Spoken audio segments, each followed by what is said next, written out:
নবায়ন এবং দলের প্রাথমিক সদস্য সংগ্রহ অভিযান এই প্রাইমারি মেম্বারশিপ ড্রাইভ যেটা চলবে 2 মাস ব্যাপী, এটা 15 মে থেকে 15 জুলাই। বন্ধুরা আমার, এটিকে বাস্তবায়ন করার জন্য এবং দ্রুত গতিতে দেশব্যাপী আমাদের যে টার্গেট, আমরা টার্গেট করছি প্রায় 1 কোটির অধিক আমরা এবারে প্রাইমারি মেম্বার অর্থাৎ প্রাথমিক সদস্য সংগ্রহ আমরা করব ইনশাল্লাহ।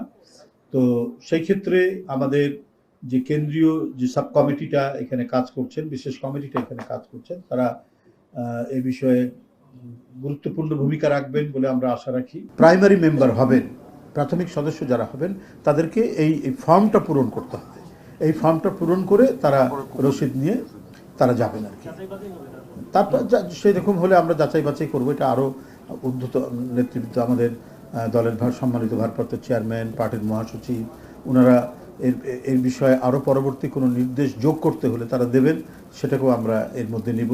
কোনো পরামর্শ থাকলে সেটাকে আমরা নিয়ে আমরা করব। তো এটা তো থাকবেই, যাচাই বাছাই তো নিশ্চয়ই থাকতে হবে, কারণ কোনো দোসররা এলাকায় সন্ত্রাসী করেছে, জমি দখল করেছে, টাকা পাচার করেছে, তারা তো নানাভাবেই ঢুকে পড়ার চেষ্টা করবে। সেটাকে যাতে খুব শক্তভাবে তাদেরকে এড়িয়ে যেয়ে একবারে ফ্রেশ মানুষ, সমাজের যাদের সুনাম আছে, এলাকার মধ্যে সবাই যাদেরকে ভদ্রলোক বলে জানে, এরা যাতে আমাদের সদস্য হতে যাতে কোনো ধরনের বাধা না পায়, আমরা সেটাই টার্গেট করব।